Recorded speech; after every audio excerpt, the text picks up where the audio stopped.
Welcome to Tales from the Drive-In. Grab some popcorn and tune in as we discuss all the wondrous curiosities of the world on and off the screen. I am your co-host, BJ Segura, a paranormal musician, filmmaker, and cosplayer with an eye for all things horror.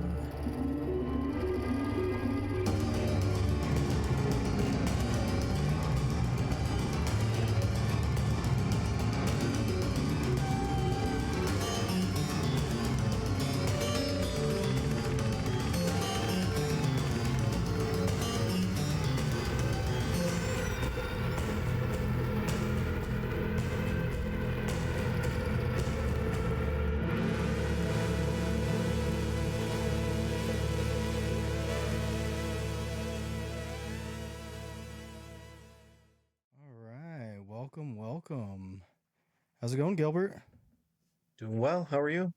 Good. It's been a long time, man. I've been trying to get you on forever, and that's my fault. but I think it's a combination. I'm glad we were finally able to connect, though.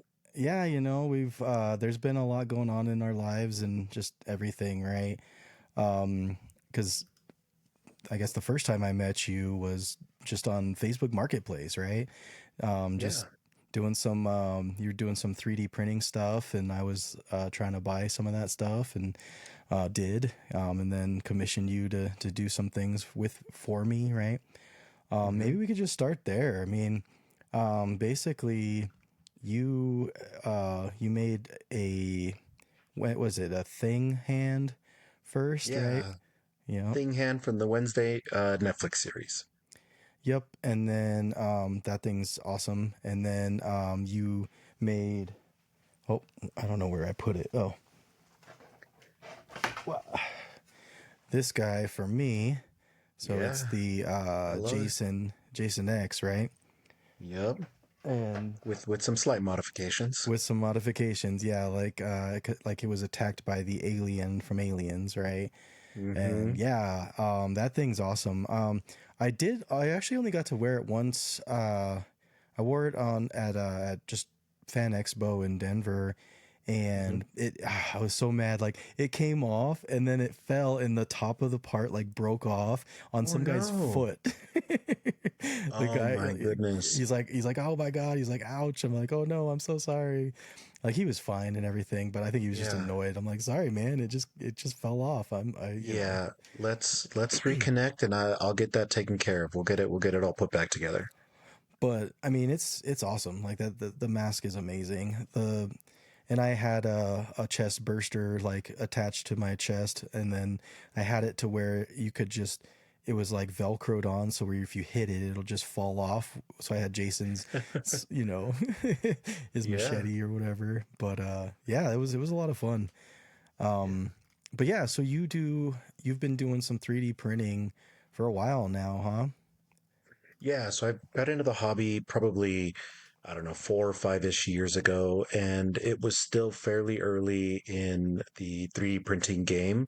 There have been folks who've been doing it for years and years and years before I ever got into it, but I always kind of peripherally knew about it just from the technology side. There were folks who were doing functional prints, things to do repairs, maybe creating some parts that were no longer in production, or creating novelties, trinkets, whatever.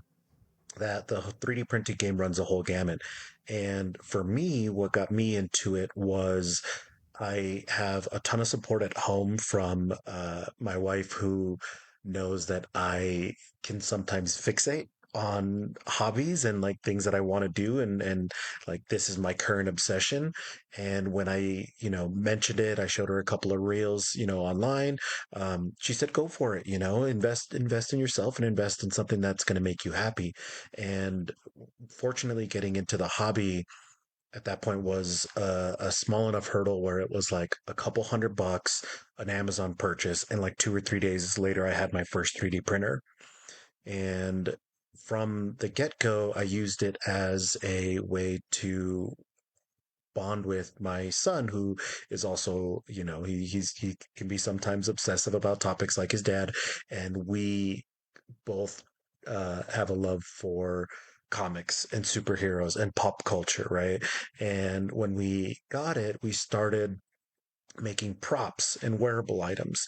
So not only did we have to learn or try our best to learn the modeling aspect of it, which still doesn't work well for my brain. My brain just doesn't work that way. There are people that are way smarter than I am who could do great at it. We were able to work together in the mechanical aspect of it in putting the machine together for one, because it comes to you in pieces. And once that's put together, use that printer to turn that model into something tangible. And that was really cool. We were able to work together 20, 30 minutes, get that thing going, and then walk away until the print is done.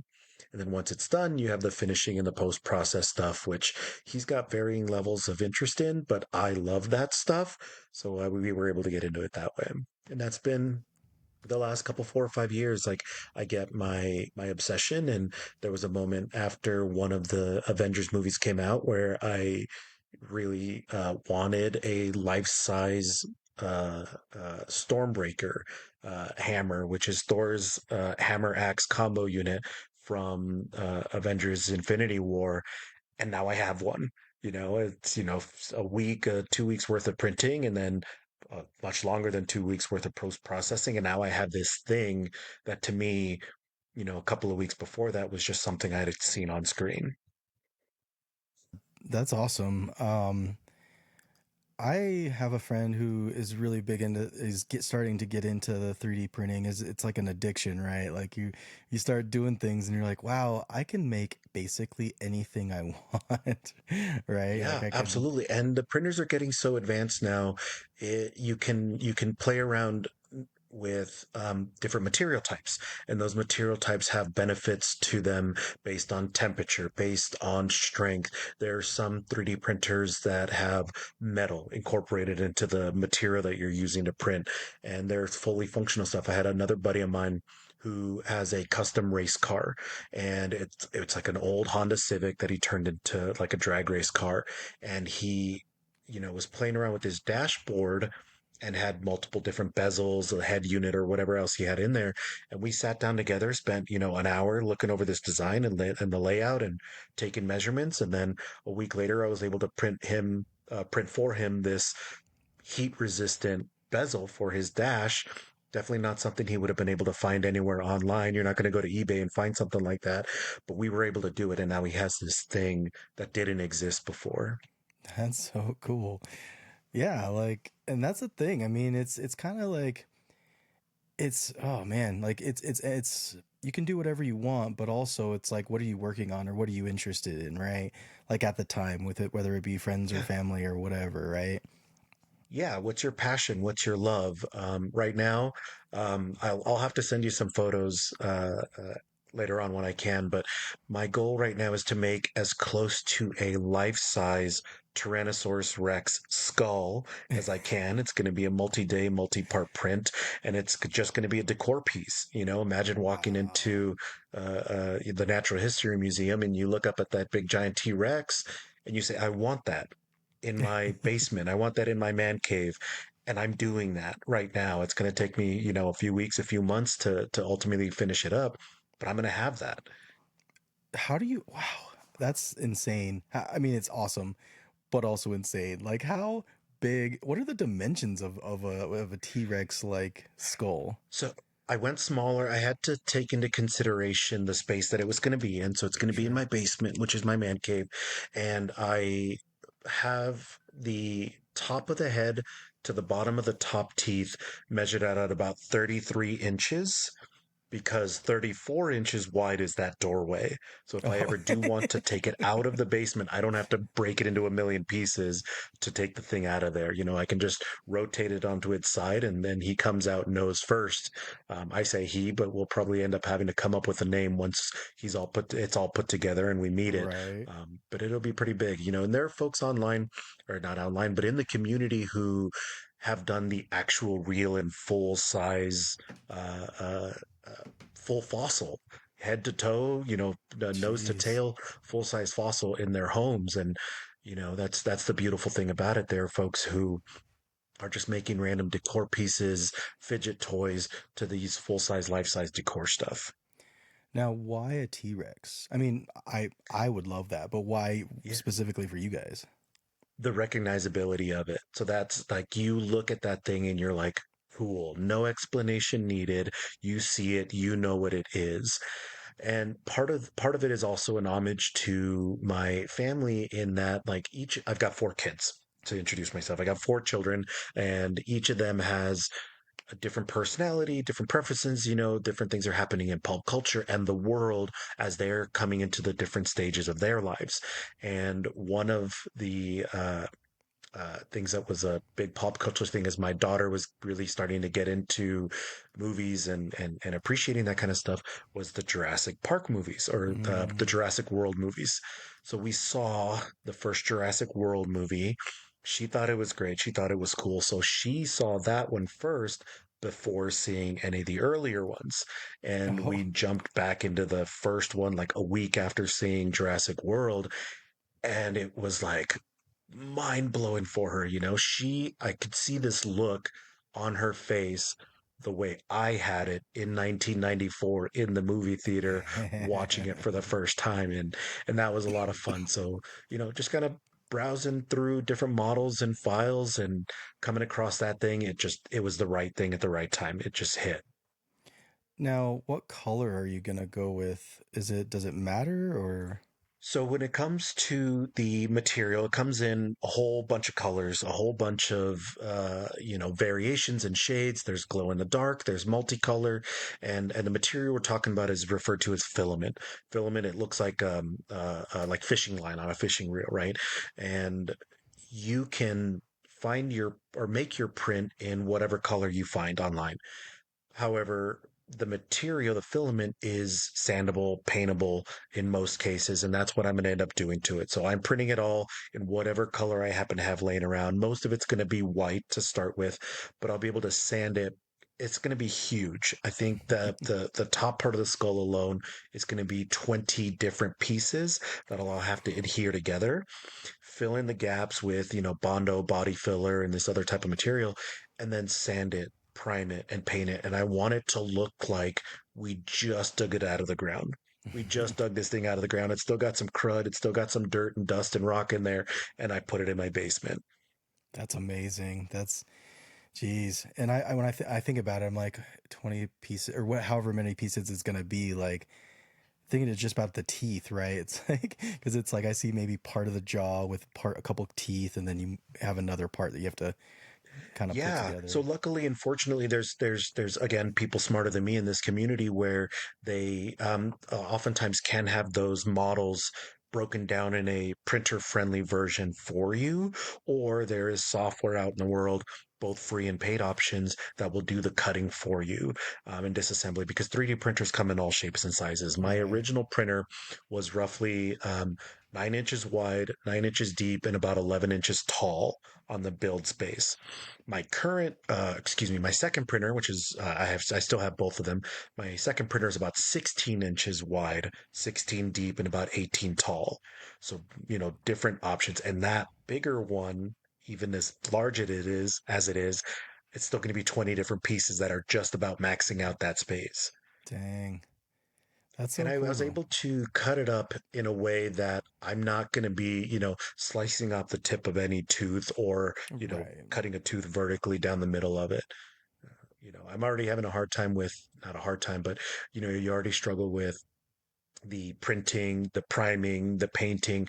I don't want to be a dentist also, right? Yeah, no, that's a lot of work. I mean, it's a labor of love, but like I think about like stuff like that and what to well, first of all, like I love that you're doing it, and then Jurassic Park's such a big like deal for you guys. Like it was a big deal for me too, and I think about not just dinosaurs, but like whatever kind of animals you want to put on the wall. I think of like the Predator movies, like when he has all the skulls from all the different things that they have killed or whatever, Yeah, and I think about that absolutely. kind of stuff. Like you could, there's like endless Oh, amount of BJ. things you could do. So I've got a list. I got a list going on my phone of wants, right? Want to prints. It's so funny that you say that because a Predator mask is next on my wants, and the Predator Smart Disc from Predator 2 with Danny Glover, the one in the city. the Predator smart disc that he throws, right? It's like a Predator Yeah. frisbee, a Predator death frisbee is what I call this thing, and that's next on the list. And again, there's I do my best to uh, give attribution and recognition to the original designers and creators of these models of these files, because it's a skill that I don't think I could ever have if I tried to cultivate it for the rest of my life. But there are folks online who've created this in just like a stationary singular unit, but there are folks who create it where it's movable and workable. Yeah. There's working parts and moving parts in here, and it's so amazing. It's so amazing, the designers and the creators of the realm, of the 3D printing realm. It's mind blowing every time I see what kind of stuff they're capable of. Yeah, because I mean, it's all just it's like a blueprint, right? They all have a specific sets of things that you have to follow and input into your system, and then you just print it out. But yeah, I mean, because you get something wrong, and it's gonna come out really weird and awkward. And Yeah. have you ever All had of a sudden your some dimensions are wonky. yeah? Have you ever had something go weird when you're I like have. printing? So 3D printing failure or print failures are just kind of par for the course in the 3D printing realm, and you have to plan for it. The way it works is you essentially have your model, your design gets chopped up by a program into individual layers that get stacked on top of each other. So imagine, laying out a whole bunch of Lego bricks flat, and then you put a whole another layer of Lego bricks on top of it. But the printer's doing that for you by melting the plastic. And each of these layers are fractions of a millimeter. Fractions of a millimeter, which Right. sometimes for us in the US is kind of hard to comprehend, with the metric system, but Yeah. it's really, really, really small. And you have such fine detail in these layers that the variation, in certain instances, a gust of wind that goes through a non-temperature controlled environment, it can warp this stuff in a way that it just makes it look wonky. There are print failures referred to as layer shifts or spaghettification, where all of a sudden just something doesn't connect like it's supposed to, and it looks like if you had pointed a hot glue gun down and pulled the trigger. That's what your print ends up looking like, which is definitely not what it's supposed to look like. And how do you just check on it every once in a while, or do you like just to make sure? Is that kind of how it works? Yeah. Yeah, so I have just a cheapo, Amazon off-brand webcam that if I know I've got a longer print, I'll check on it from time to time. It's in my basement, which stays pretty steadily, temperature controlled, so I'm not having to worry about that all too often. So at least knock on wood. Um, but there are advancements in the 3D printing space as well that have AI-powered cameras that will recognize those layer shifts or the spaghettification or whatever failure that's happening. Maybe your filament runs out partway through the print, and the sensor that's supposed to catch that fails. The AI software will catch that for you, put a pause in the whole system until you can get to it and address it. That's awesome. Yeah, I was gonna say there's got to be something like that that exists because people aren't just gonna sit there and watch their their thing No, the as whole much as I time. would want to, when we do get it going, I end up like just a cat watching a ray of sunshine come in through the blinds. I'm staring at this thing, and you can see, like, if you were looking at me while I'm watching it, you can see like my face start to droop as I'm just getting enthralled and zombified or hypnotized by this little thing that's just going back and forth, doing its thing, and it's fun to watch. As much as I would love to, I can't sit there and watch it 24/7. No, yeah, I would not want to do that. But yeah, I mean, I think about the 3D printing world and how it's really influenced a lot of cosplay and a lot of it's made like so many things so easy to do nowadays, right? Like anything is possible, right? Yeah, absolutely. You see everything from, small little accessories. I had a love and appreciation for the Ron Perlman Hellboy movies, and I wanted his pistol, his gun from that movie called The Samaritan. and now I have one. So that's sitting on the shelf in my office, and then I can just pick that up and play with it and goof off if I ever in million years from now did a Hellboy cosplay, to full on full body stuff. There is a couple of different folks in the space and that have done full size, full body Iron Man suits or Transformers costumes. I mean, the possibilities are endless. It's You know, amazing. at actually, it's funny that you mentioned that because at the last, it was last year I went to. It was a the Colorado Festival of Horror, and I did a cosplay. It was Nightmare on Elm Street. It was the Dream Warriors where Philip, where he's being dragged along with Oh, like the the puppeteer with his, puppeteer yeah, with his yeah. Oh my guts. gosh. Oh my gosh. Yeah, so I was in that, and I took third in that competition, which was awesome.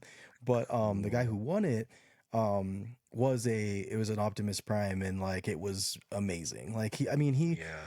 they changed the rules after that year because it was like you can't give a first prize to a non-horror costume, Yeah. you Yeah. know, It for doesn't a fit the horror theme. competition. Exactly. So it Exactly. was a horror competition. I mean, it was great though. I mean, you could tell Yeah. that, you know, he 3D printed most of it, but it was put together so well, right? And he even had like the audio with it and everything. So it I was done really, wonder, really well. can you think of anything in the horror space that would be a full size, full body costume, similar to like the Optimus Prime or Iron Man type suit? Well, I mean, there's a few things. I mean, the Jason X, like, there's a lot of the Yeah. half of the body is metal, right? And because Yeah. I was thinking of how I would do that, and I think that would be I was trying to do it, and it was very hard to do it not with a 3D printer, but with just like Sure. moldable clay and stuff like that. Sure. And Yeah. it would for me it was going to take a lot longer maybe than it would be Yeah. to maybe 3D print out something. But that would be one Yeah. thing. Maybe like the Resident Evil like villains, like you could 3D print something like Oh. that, right? Sure. Yeah. I do remember seeing somebody doing Pyramid Head from the Silent Hill game series, and that was Hmm. fully 3D printed. So that's out there, that's available. Like the T-Rex skull that I'm doing, I'm sure it was a multi part thing that then got Yeah. assembled and put together after.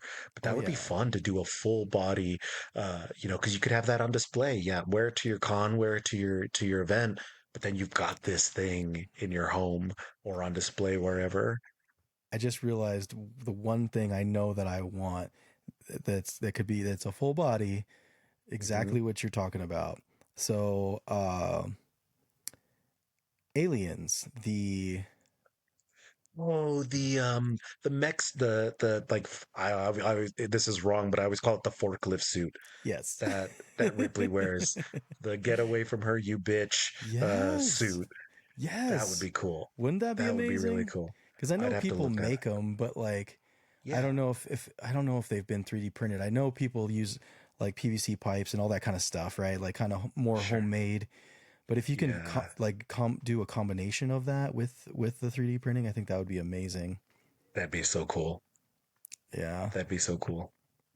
Or even for me, I think sci-fi, more sci-fi when I think about like full-bodied horror things. So maybe I don't know. There's just endless possibilities. Yeah, I'm sure. I'm sure somebody will write in after and said, "Why couldn't you guys think of whatever? This is an obvious choice." The internet will correct us, BJ, I'm Well, sure. yes, yeah. Anybody out there after when you guys are listening to this, please let us know of your ideas for really really cool cosplay, full bodied horror stuff that you guys haven't seen yet. Because that's my thing. I've been starting to do a lot more cosplay myself, and I really really want to see more of it. Right. Yeah, Like my definitely. I got what was it? This year I went to the Colorado Festival of Horror, and I went into their competition, and I did Nash, or was it Nash? What's his name? I always forget his name. The guy who died in the doctor in the first Alien movie. Um Oh, oh, it'll come to me. Ah, Again, I'm there are just gonna people look it probably up. screaming at their podcast players right now. Ash. It is Ash. It Okay. wasn't Nash. It's Ash. Ash. Got Ash. it. Okay. Or no, Ash is sorry. Ash is the cyborg, but the Tom Skerritt's character. yeah, let's see. The Alien, science officer is Ash. Engineers are he's not the Parker and one. Brett. Warrant Officer Ripley. Was Captain it is Dallas. was it Kane? Kane discovers a chamber containing hundreds of large eggs. Sorry, I looked it up while we were sitting here. I cheated a little bit. No, no, no. Yeah, no, I'm looking too cuz cuz why not, right? Yeah. So Kane is played by John Hurt. He's the executive officer who does become a host for the alien. Oh, is Kane the one where the first chest burster comes out Yeah. of? Hmm? Yeah, so it is Kane. Got it. John Hurt. Got Yeah. it. Cuz he also did he cuz he played himself in Spaceballs.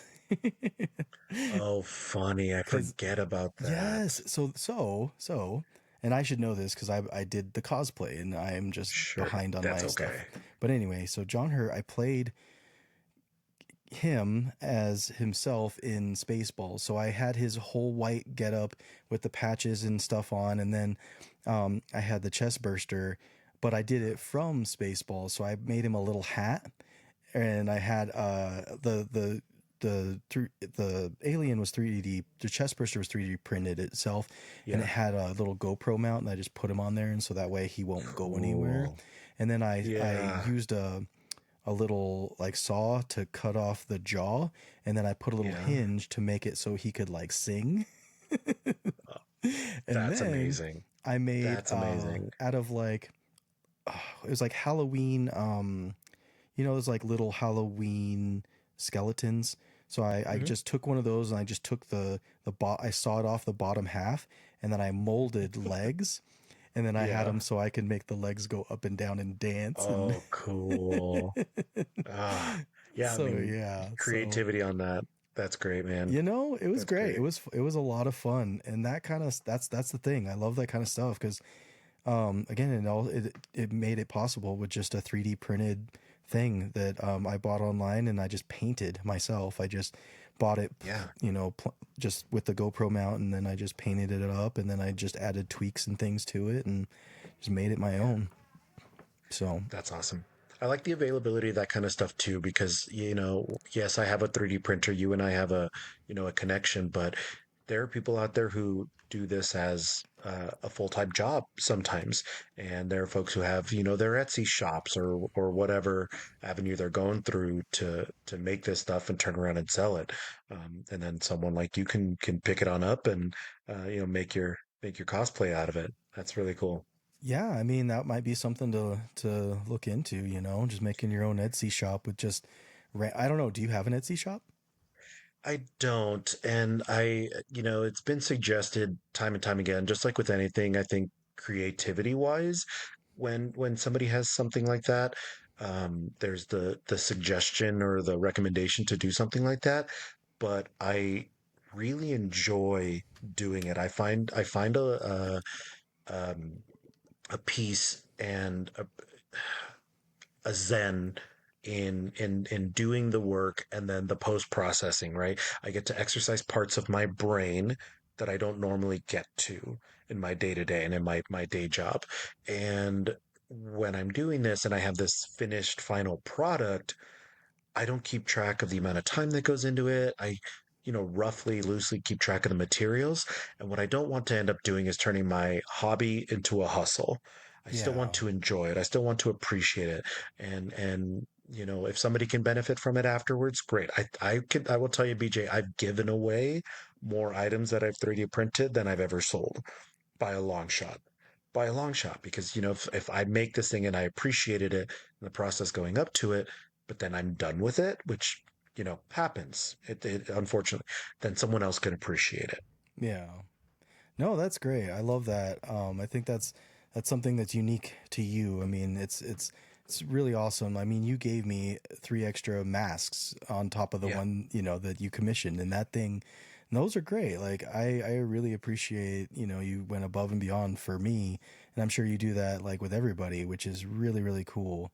But I mean, it doesn't mean that you can't make something on the side, right? Like, and it's more, and it's not, it's more like, because it's time, right? It's not Yeah, like, I know you enjoy it, but it's also, time is money, right? Like, it's sure. you're putting, if you have to put in a lot of time and effort, like, you should be Yeah, compensated, yeah, especially if it's something that's maybe not your cup of tea. You maybe sure. enjoyed making it, but you're like, I don't really care about the genre or whatever it is, right? Yeah, yeah.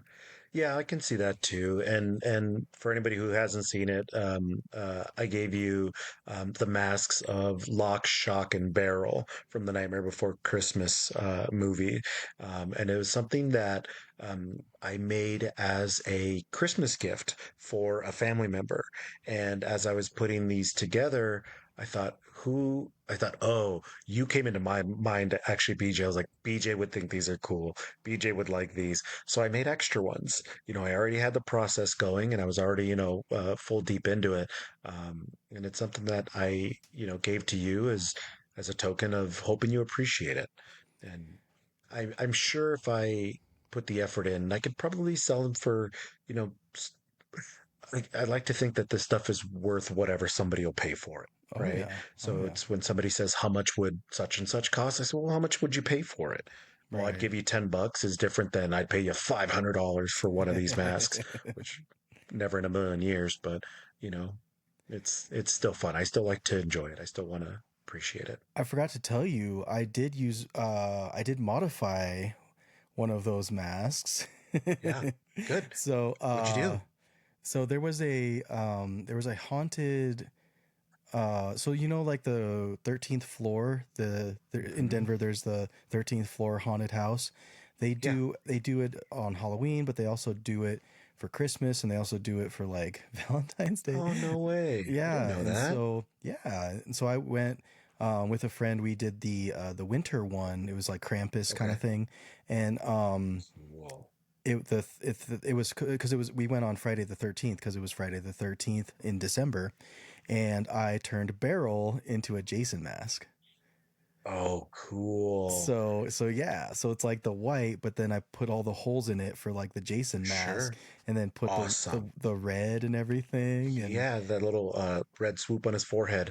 hmm So cool. I really hope you yeah. took pictures. Yeah, I mean, I have it still. Obviously, Yeah. I'll have to send them to you, but it's pretty great. I was like, Yeah. oh, I was like, because it's creepy because he's smiling.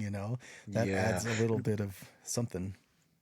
And that's something that I never would have thought of, right? And then it's the kind of modifications and variations that are available for this kind of stuff. It's just incredible what's possible. Well, yeah, and at the time, I was actually just looking for a Jason mask to wear for that Hmm. night because I was like, I thought about the Jason X one, but I don't want to. That's Hmm. not something I just want to wear all the time. That's like a Sure. special thing. It's not. I don't want it to break, Yeah. and you know what I mean. So I wanted something that I could have just out and around. And the barrel one, I was like, oh wait, why don't we just try something new? And it ended up working out. Awesome. So Yeah. That's really cool. That's awesome. so getting a little bit away from the 3D printing stuff, I wanted to ask you about the horror genre a little bit. Yeah. So you started. When did horror start for you? It started pretty young, so I think I had.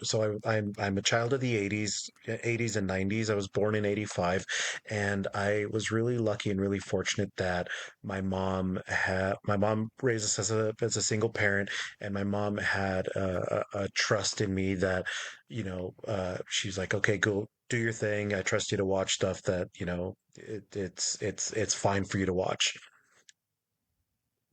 but then I didn't.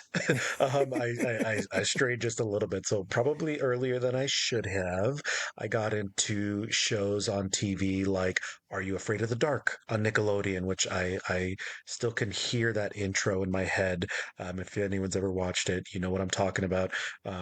Tales from the Crypt. So Tales from the Crypt, I mean, I think when it launched was, 88, 89, something like that. Hmm. So, that started a little before I got into it. I don't know, early 90s, early to mid 90s when I started watching that kind of stuff pretty regularly. But I got my own card to a local video store. It wasn't one of the big chains. It wasn't Blockbuster. It wasn't anything like that.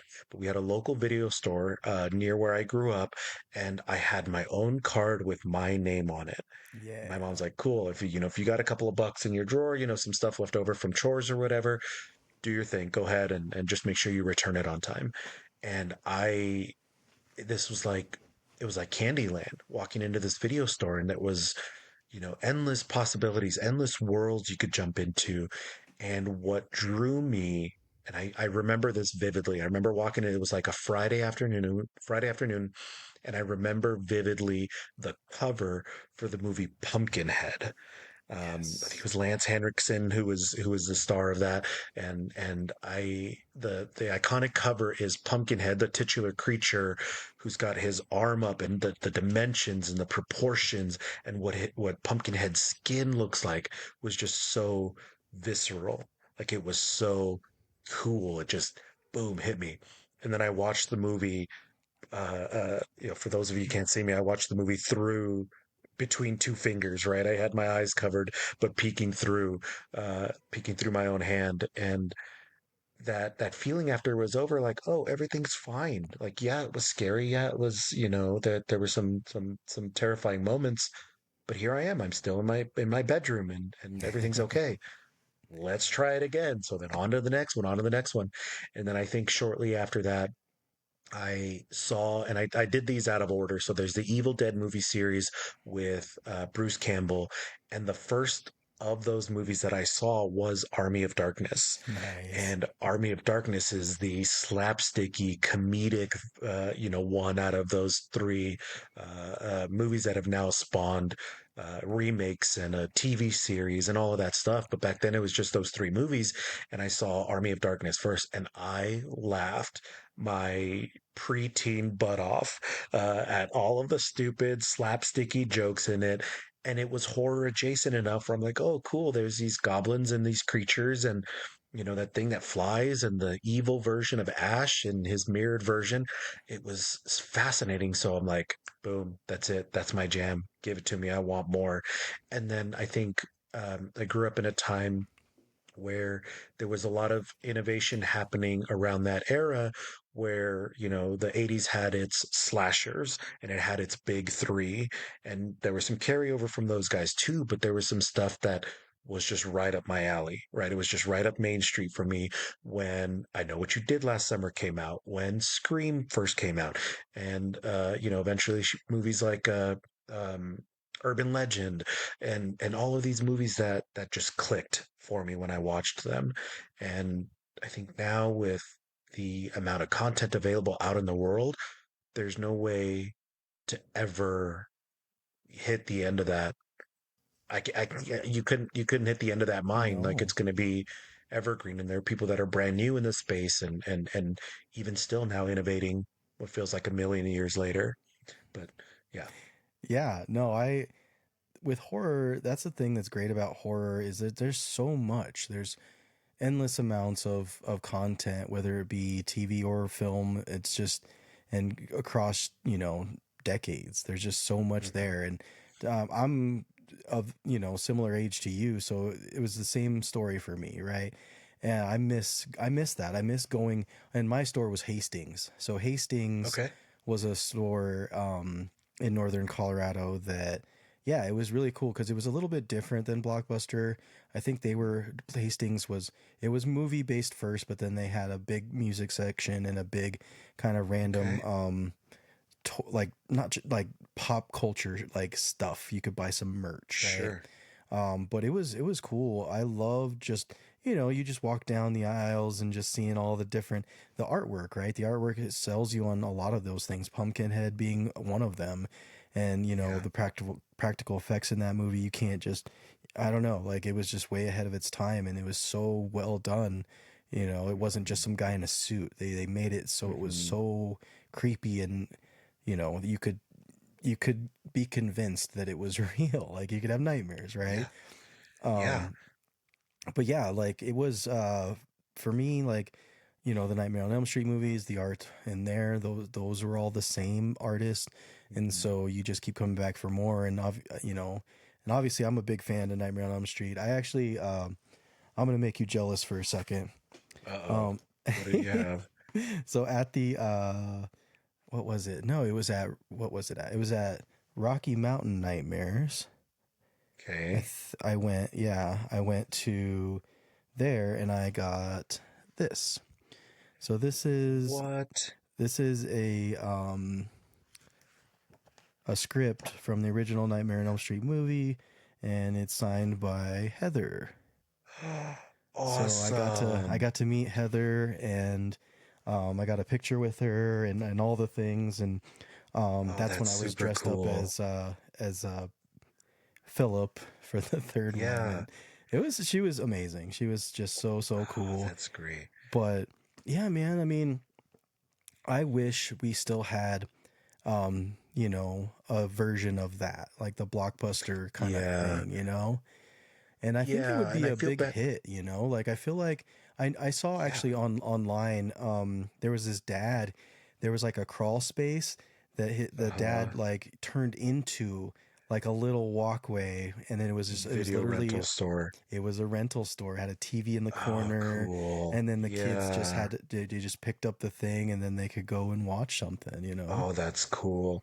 Yeah, that's something I do feel bad that my kids would never get to experience, and then walking down those aisles, taking your pick, and like you are feeling the feelings that you're feeling in that moment. And, maybe you walked in intending to get, the latest copy of, I know what you did last summer, but that's not there. It's out. So, okay, so then you pivot to something else, and maybe you pivot to something smaller. Maybe you pivot to something that is an older movie that you never would have, picked and come across. And I think for me, those the and the Nightmare on Elm Street movies are great about this. Pumpkinhead was really good on this, and this was one of the things that were really impactful for me is there's always that last scene where it's like this could happen again. The last scene in Pumpkinhead is the woman or witch or gypsy. I'm sorry if any of those words are not appropriate, but the person who helps get Pumpkinhead up and out of the world is reburying and resetting up Pumpkinhead to come back again in the future when he's needed. Or the last scene in Nightmare on Elm Street when Nancy and her friends are driving away, and then Nancy's mom gets pulled through the house door. Like that openness to like, holy cow, this could happen again, and probably will happen again. That was a hit because then I would turn around and be like, "Where's the sequel? Where's the Right, sequel? Get me to right. that aisle. Send me to that horror aisle. Let's find the sequel. Let's keep this going." So I just figured out what my next cosplay has got to be. It's got to be What's that? Pumpkinhead. Oh, do it, do it. How Let's do awesome it, would man. that be? Let's do it. Oh, that would be terrifying. I don't know. Yes. Was there ever, do you know if there was ever any sequels to that? If there I were, I don't haven't seen them. remember. I think there might Yeah. be, but I haven't. I just saw the first one. If there was, Yeah. That's all you need. That's yeah, all you need. So I don't know that there'd be the recognizability with Pumpkinhead. Like you'd have some really specific people. Like when they see it and they know it, they're gonna know it. yeah, and that's the thing about the horror conventions. Like, you gotta come, man. They're so much fun. The people are diehards. Like, there are people there that they know their stuff. Like when I Yeah. showed up with the Philip thing, everybody was just like, "Oh my god, I know exactly what that is. That's amazing."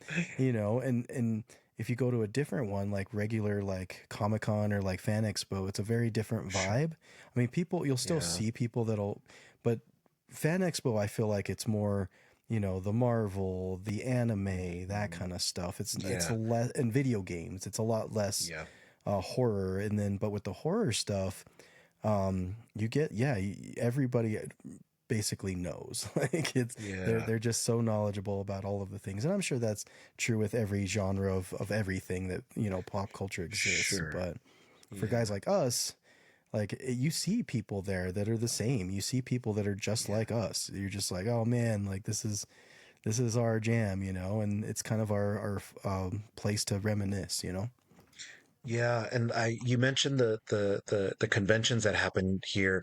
There's also film oh gosh, film festivals, right? Denver Oh yeah. has, Mm-hmm. Colorado has that kind of stuff. I appreciate you mentioning that kind of stuff because it's stuff that I had never would have heard of, right? And then like I like going out, I like doing things, I like exploring the area where we live. You and I both live in, the suburb of the Denver area in Colorado, and there's stuff that I had no idea was happening around, and it's amazing how much there are, just based on the online algorithms of Instagram and et cetera, et cetera. There's a horror themed coffee shop in one of the suburbs of Denver. Have you been to that place yet? You mean Scream and Sugar? Yeah, that place is great. So I think I stopped Yes. by there like a month or two after they opened. The people were amazing. The decor was great. All that stuff was fascinating. And it's stuff that I had no idea even existed, you know? Yeah. No, I go there like every couple weeks with my friend Sarah. We go there and we'll play there's like a Trivial Pursuit horror edition that we'll play while we Yep. drink coffee. It's a lot of Yeah. fun. Oh, that's cool. Did you hear, speaking of film festivals, did you hear that there are rumblings of the Sundance Festival possibly coming to Colorado? That would be amazing. I mean, there are some really a few really good film festivals here. There's like in Denver, there's a couple like the Seas, the people who own Stars, they do their own film festival here. Okay. I actually the reason part of it is I know because um I from the film festival from the film school, I learned, what's around here. But also on my other job in Denver, I sometimes get to drive their family around the seas. And so it's Cool. kind of cool. Yeah. And then Telluride is a big one. Telluride has Okay. a horror festival. That one is very, very good. I haven't been to Yeah. it yet, and I apologize. And I know some of my past guests would they always try to get me to go, and I'm gonna go next year. But it's amazing, like just the amount of films, the Yeah. amount of people that are there. I mean, Telluride's beautiful, and it is horror based, so That's it's the so I would cool. say I would say it's probably the biggest one in Colorado. Yeah. That's but, awesome. I'd but love to do it.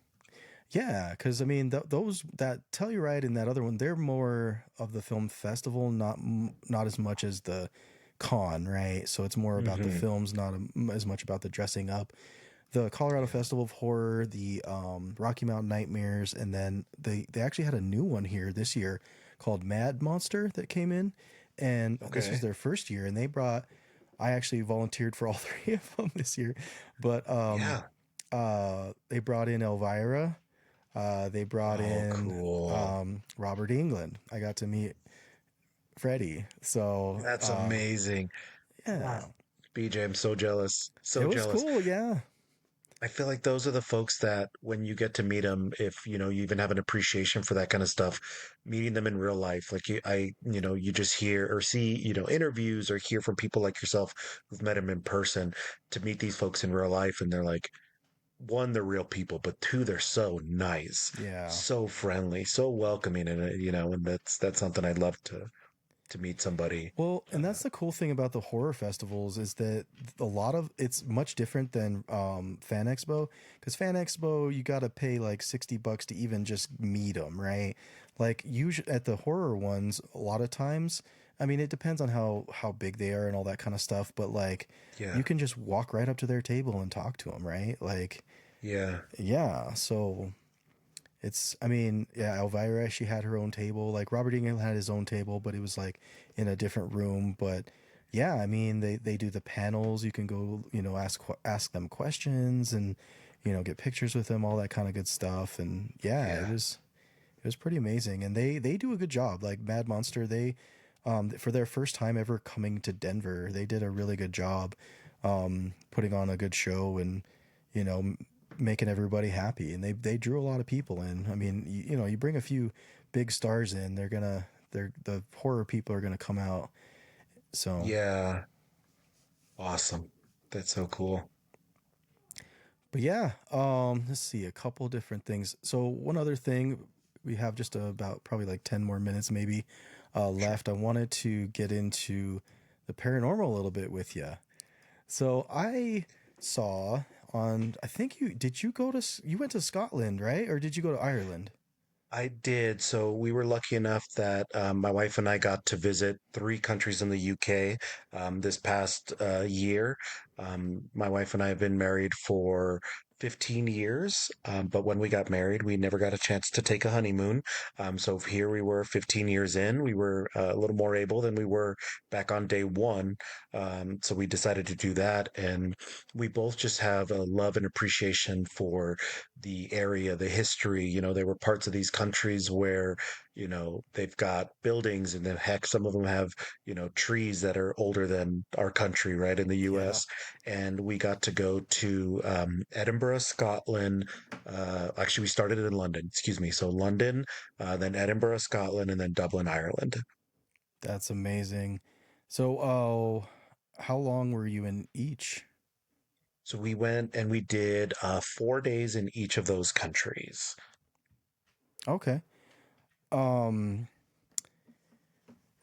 did you go on any ghost tours? Gosh, I really wanted to. It is not my wife's jam, and I wasn't going to subject her to, tagging along on my silly little adventures. There was plenty to do in each of those that we had a ton to do. Um, the I think the closest to paranormal stuff that we were able to get to while there was we did uh, the the church kirkyard Greyfriars.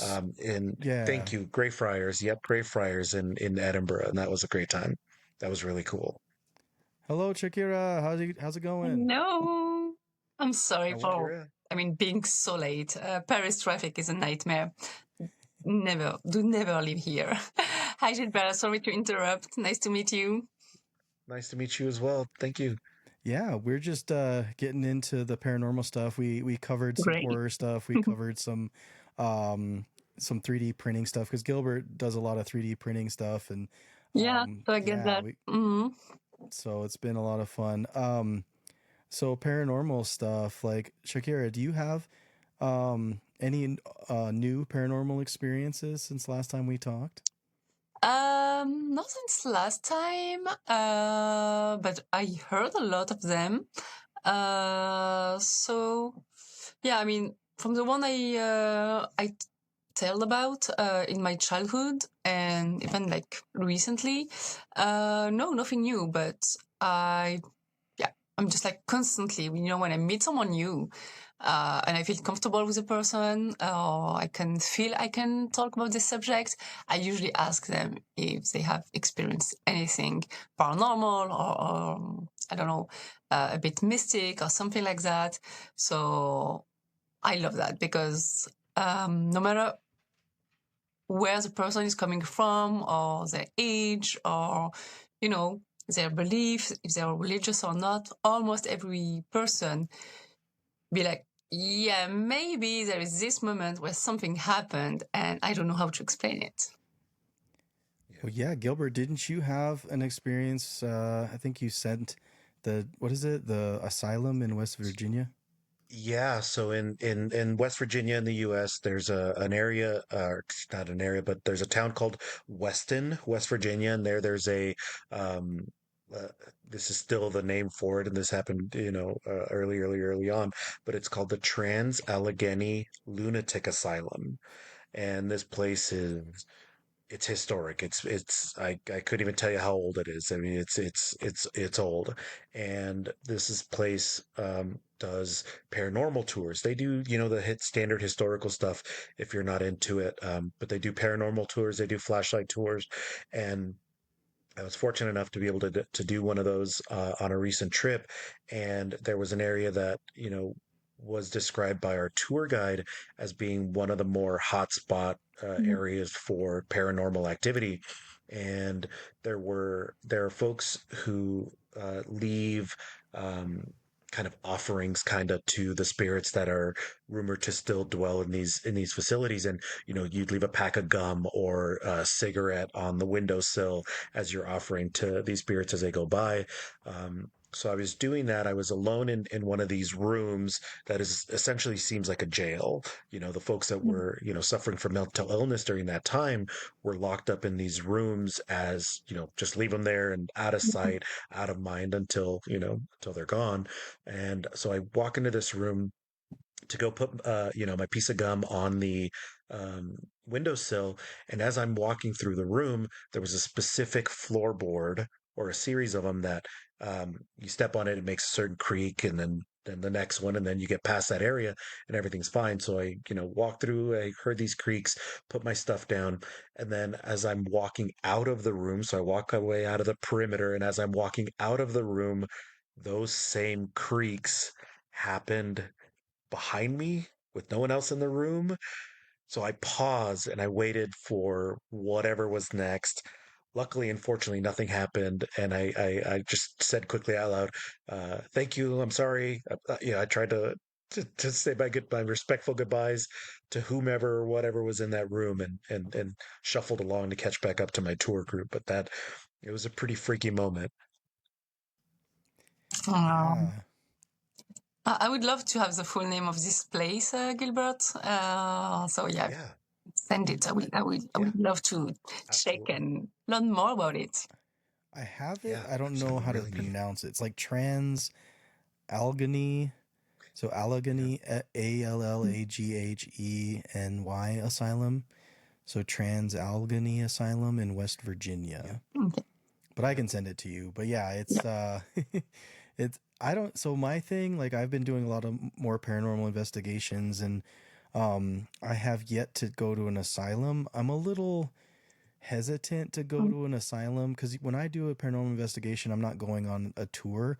I'm usually like Mm, staying the night, or because I mean, I don't sleep there, but like, we stay there until like 2 in the morning, and then we go home after that kind of thing, or whenever we yeah. want to go home. But I don't usually stay up that too late because you get old.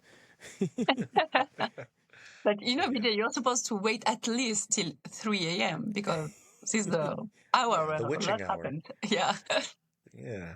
I mean, yes, but also I feel like the places that I've gone to, I've gotten enough stuff happen Hmm. until that time that I Yeah. don't need more. Because Don't sometimes need this extra hour, right? I'm good.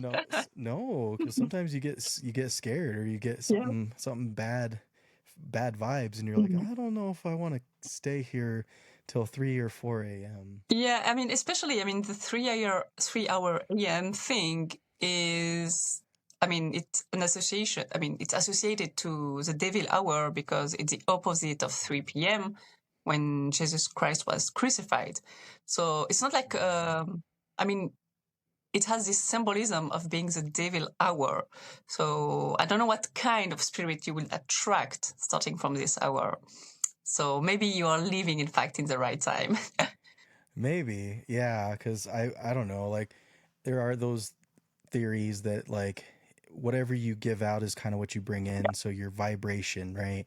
So if you're in a positive mood, you're a happy person, and you put out Mm. good vibes, you're vibrating high, then that's the kind of spirits and energy that comes back to you.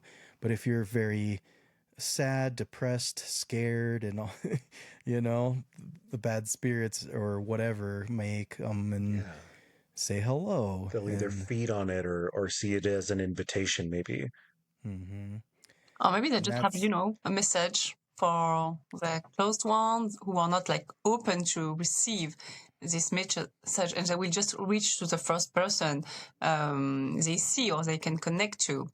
I was listening to this very interesting documentary about a French author who is like very, I mean, I would I really advise him. His name is Stefan Alex, and he was in Afghanistan. He was a reporter during war, and same as his brother, and his brother died, so he started like questioning, death, etc. And his dad died too, and he was already investigating, to this medium to get in contact with people who died but still want to, manifest and connect with their family and relatives, etc.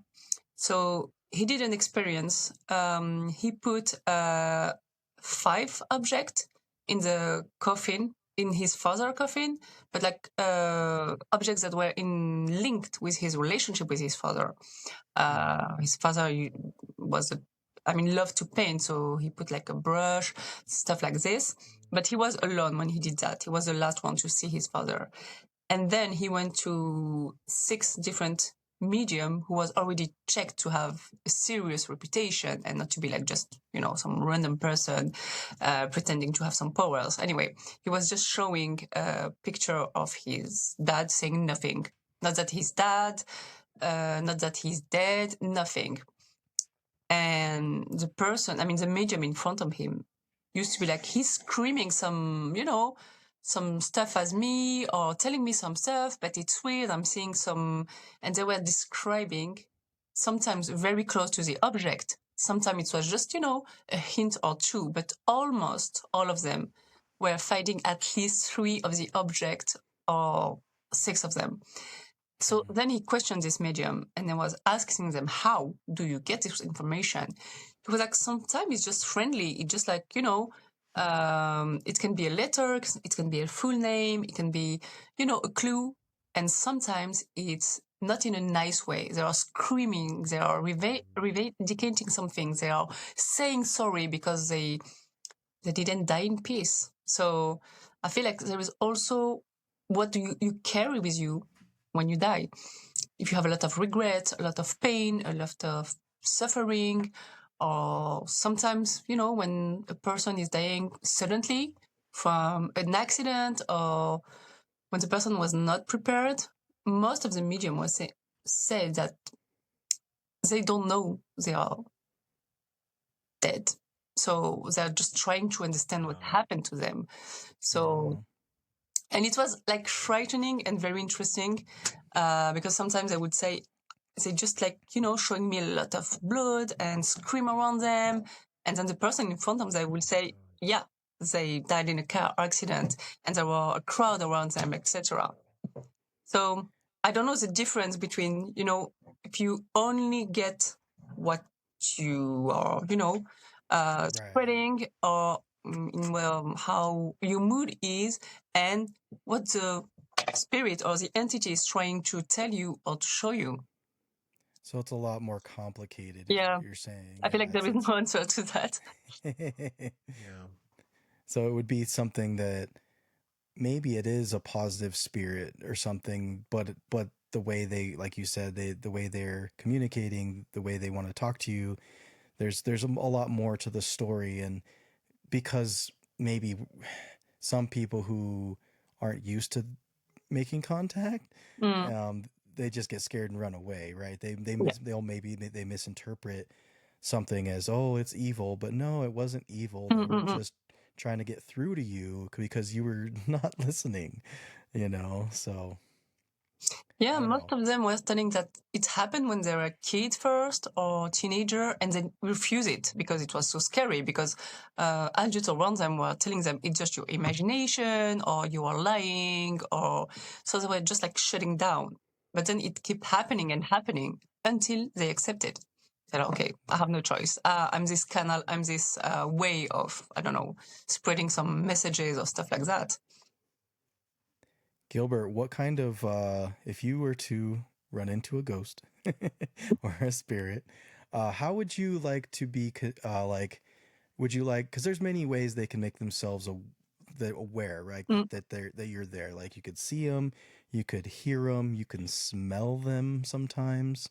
What kind of sense do you think you would be okay I with? think I would not need, but I think I would prefer Like, I want a clear message. I Mm. want a clear cut.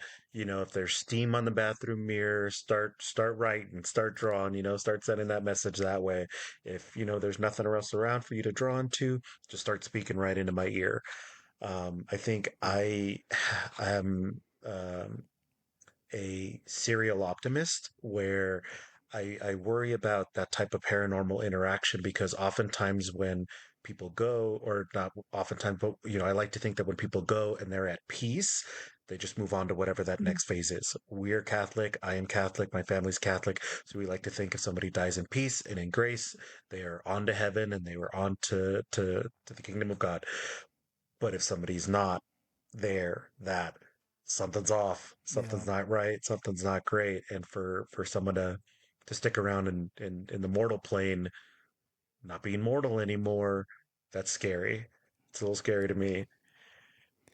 Yeah, I don't know. What about yeah, I don't know how I would. I'm still like I feel like I've had some paranormal experiences, but they haven't all been clear cut Mm. things necessarily. And usually it's not people, I mean, it's not people that I know. It's all like people that wherever I'm at, that's kind of what's there. And so I don't know. I don't know, Shakira, what do you want?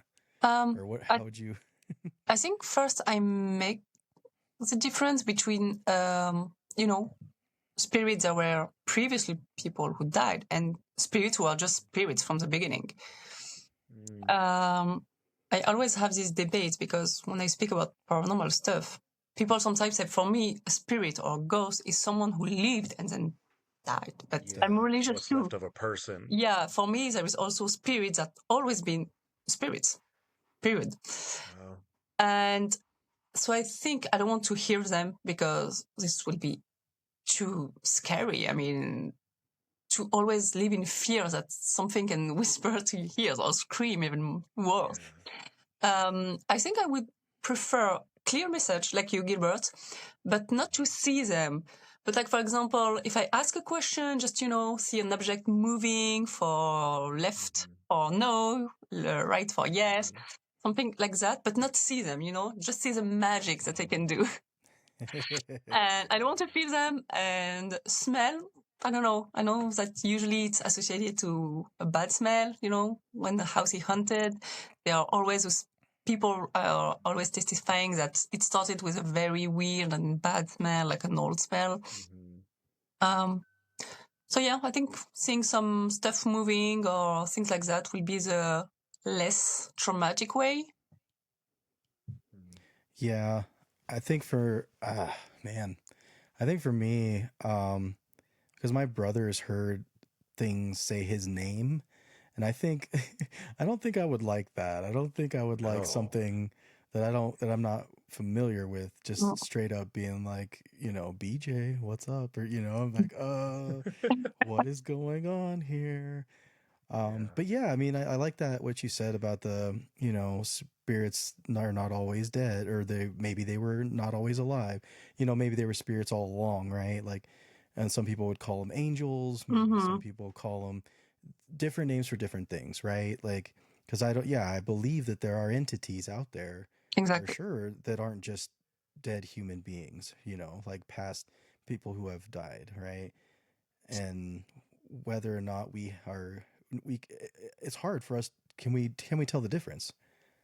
Mm. Are we Exactly. able to comprehend what Mm. they are, where they've come from, how long they've been around? Yeah.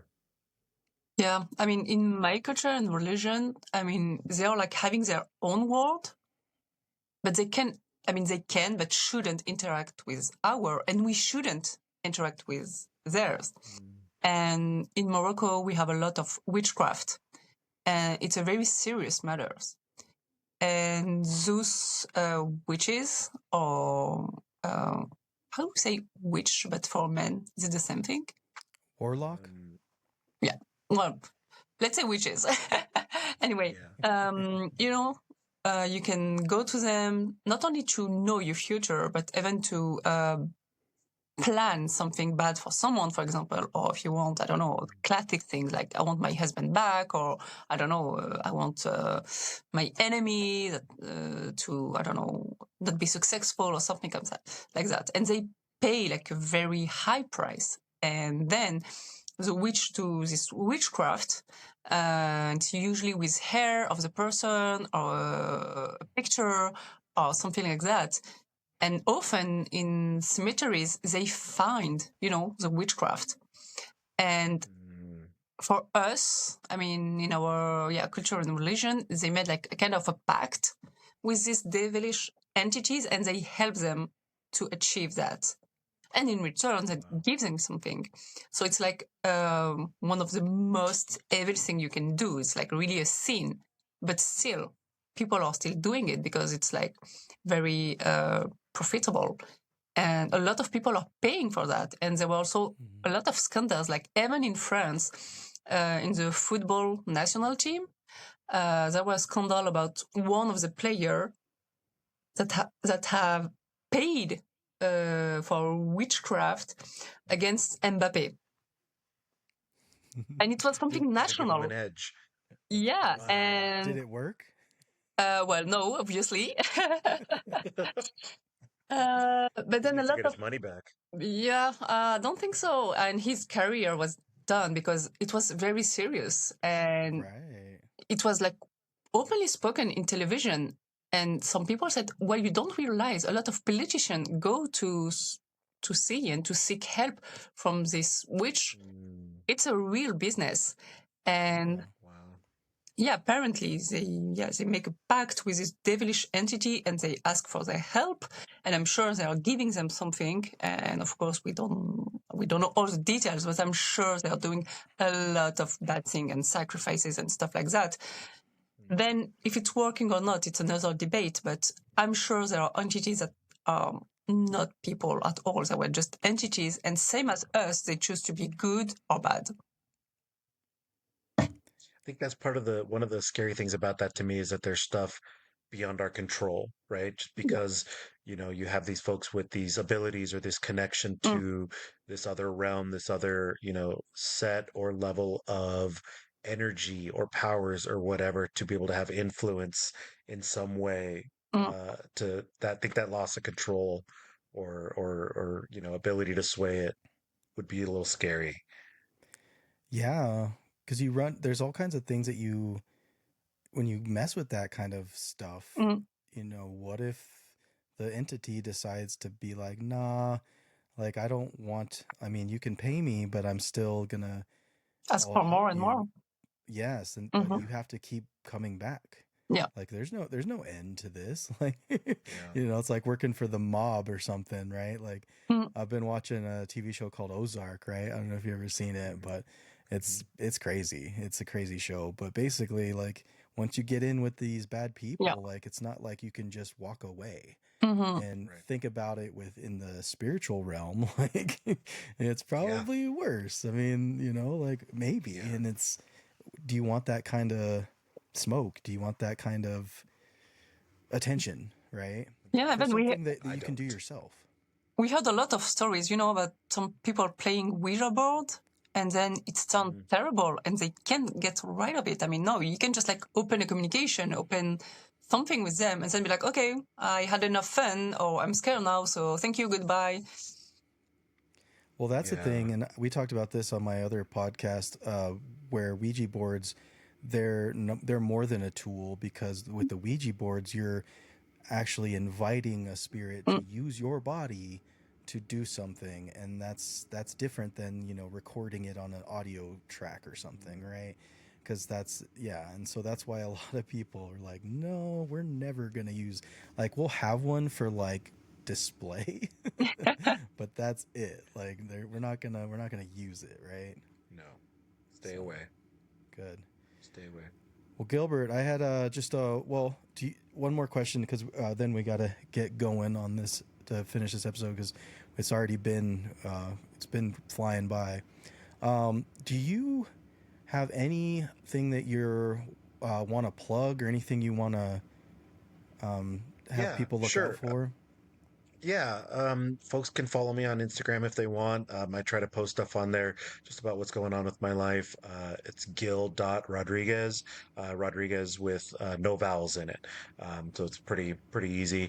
And I think I really wish I had, more specific cause for folks to look out for, but just married kids life, all of that stuff makes it hard to be a part of that stuff. So I think really if there was any message or anything I could promote, it's just about being nice to each other. The world is challenging for everybody in different levels in different ways, and if someone takes an extra second or two at that stoplight to go, give them the grace, give them a couple seconds. If somebody's reaching for something on the shelf at the grocery store in front of you, let them go. The life is short. It's tough for everybody. Just be nice to each other. Just be good people.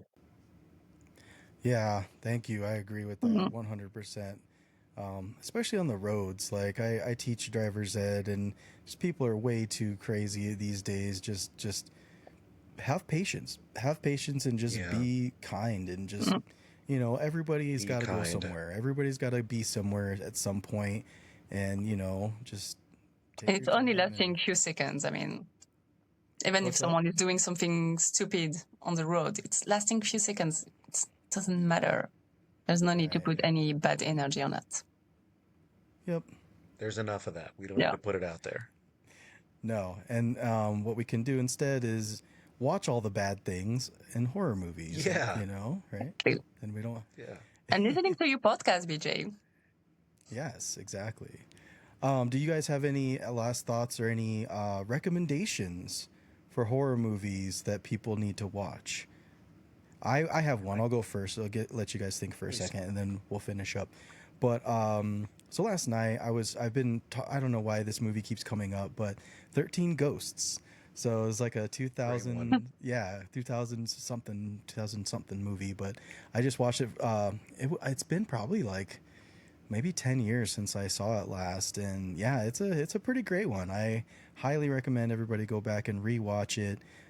It's fun just to think about that concept, because we had talked about earlier in the podcast about Jurassic Park, and Mm, 13 Ghosts reminds me a mm, lot of like Jurassic Park. It's like Hmm. the same Yeah, type of like yeah. structure and everything, yeah, which is kind of funny to me. I yeah. was like, oh wait, it's Mhm. like the same movie but with Trying to ghosts. control the uncontrollable. Yeah, a lot of same points.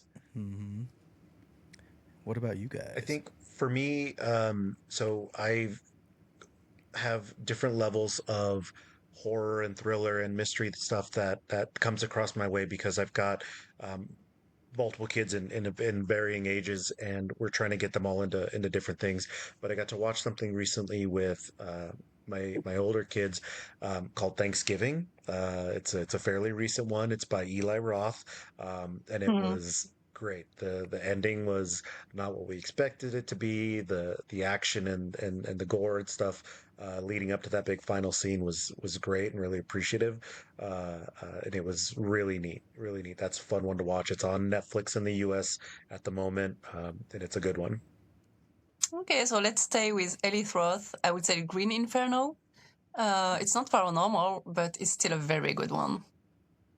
Nice, nice. Yeah. Can I do one more? Yeah. So this would be a book. This would be something to check out. There's a writer in the U.S. Named Stephen Graham Jones.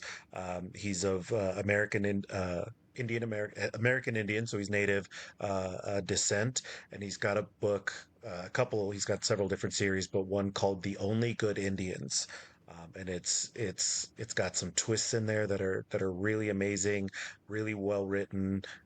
It touches on some historical stuff fairly briefly too, and it's really cool. Nice. Okay, Anything else, thank you. Shakira? I think I will mention again the Roti Mills, and this one is really paranormal. I think I mentioned it, BJ, in our last podcast. It's happening in Ireland. Oh, right. Yeah, Oh, what was it and called again? Dorothy Mills. Dorothy, like the name, but I think I'm not pronouncing it in the right way. How do you say Dorothy? I'm not sure. Do you You said say it's Maybe happening in Ireland. Is it an Dorothy? event? Is it a Dorothy? Dorothy. Dorothy, the Yeah, name, like Mills. Dorothy Mills? okay? Dorothy Mills? Yeah. Is that right? Okay. Yeah. I mean the movie Oh picture. yeah. It's a young girl Oh, with a scary. Yeah. Yeah, it's a very nice one because it's not just only scary, but it's also about, how small villages can have an influence on what you are doing and how they can judge each other. It's a very good one and it's very underrated. So really watch it. Awesome. I'm sure you guys gonna love it. Yeah, I always take your I love your recommendations because everything I've watched that you've recommended has been good so far. So we'll see. Um, but yeah, and I'll if give it a anybody shot. out there has I'll look it up. recommendations as well, let us know. Not just for horror movies, but haunted places or anything like 3D cosplay ideas. Whatever you guys have, throw it our way.